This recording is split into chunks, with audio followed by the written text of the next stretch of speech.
bal kalla bal tukadzibuna biddin wa inna 'alaikum lahafidin. Sesungguhnya ada pada kalian hafidin, ada malaikat hafadh.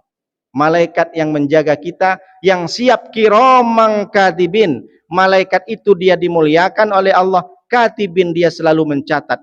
Bapak berangkat dari rumah ke Masjid Baitul Salam, catat. Sampai di Masjid Baitul Salam, sholat tahiyatul masjid, catat. Ketika Bapak iktikaf, nawaitul iktikaf fi hadal masjid, dicatat sama malaikat.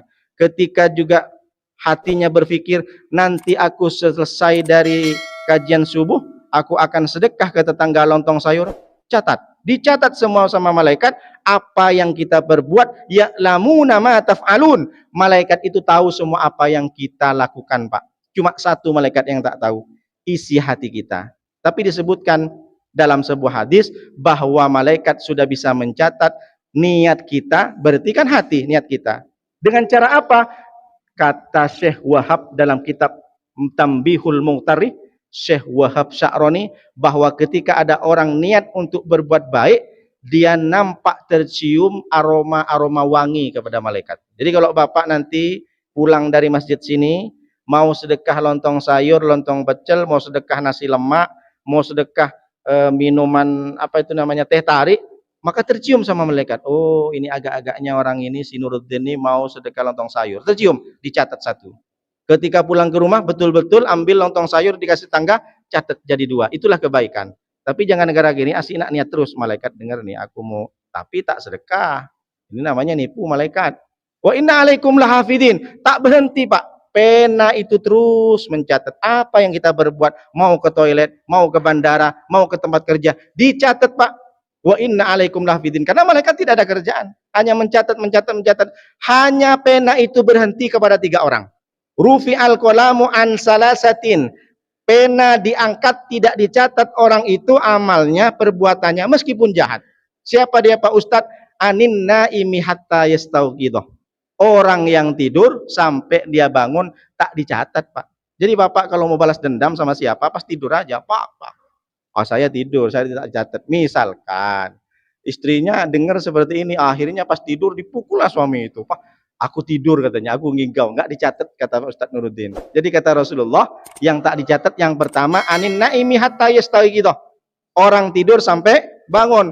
Lalu yang kedua anis soghiri hatta yahtalimah. Anak kecil yang belum yahtalim. Apa yahtalim, Pak Ustadz? Kalau laki-laki belum mimpi basah. Kalau perempuan belum haid.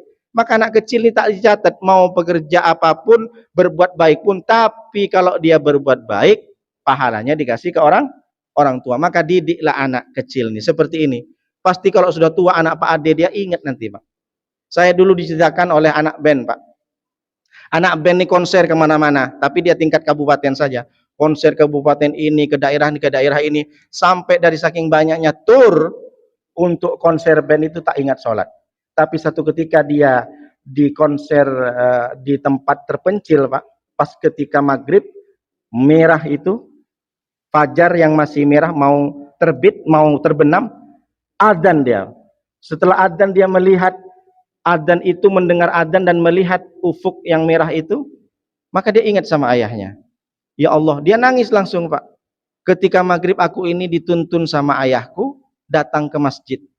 Baru setelah itu dia sadar, dia berhenti jadi anak band. Hijrah dia, Pak. Yang tato-tatonya banyak itu dikelupas sedikit-sedikit. Kalau yang tidak ada tinta melekat, dia tidak dihapus. Saat itu juga dia terbersit dalam hatinya bahwa berapa banyak dosa. Kapan dia itu bertobat? Bukan karena dengar ceramah, bukan karena ditegur, bukan karena dinasihatin oleh ustadz, oleh kiai, tapi dia ingat bagaimana dulu ayahnya mengambil tangannya digandeng ke masjid. Itulah Bapak kalau punya anak kecil, bawalah ke masjid, dia pasti kalau sudah tua ingat dia. Aku dulu waktu maghrib, aku dulu waktu subuh diajak ke masjid. Maka kita sebagai orang tua ini perlu kita ajarkan ke anak-anak, kemanapun kita mengaji, ajaklah. Ini mesti mereka, apalagi sudah umur 7 tahun, dia ingat, Pak, saya dulu pernah diajak ke sana, ikut dengar kajian subuh, ikut dengar kajian-kajian yang lain. Dia ingat, kalau si tua itu, dia pasti mengingat dengan memori-memori itu. Akhirnya, apa yang terjadi kalau anak kecil ini tidak dicatat? Jadi, anis soghiri hatta yahtalimah. Anak kecil tak dicatat, Berhenti pena itu mencatat anak kecil karena dia tidak masuk ke kategori orang yang bale. Berarti dia itu berbuat dosa pun tidak dicatat. Tapi kalau berbuat baik dikasih orang tua. Yang ketiga, wa anil majnuni hatta yakilah. Orang gila sampai dia sadar. Berarti catatan malaikat ini enggak mencatat kepada 3 orang. Yang pertama, orang yang tidur sampai bangun. Yang kedua, anak kecil sampai balik. Yang ketiga, orang gila sampai dia hatta yakilah sadar.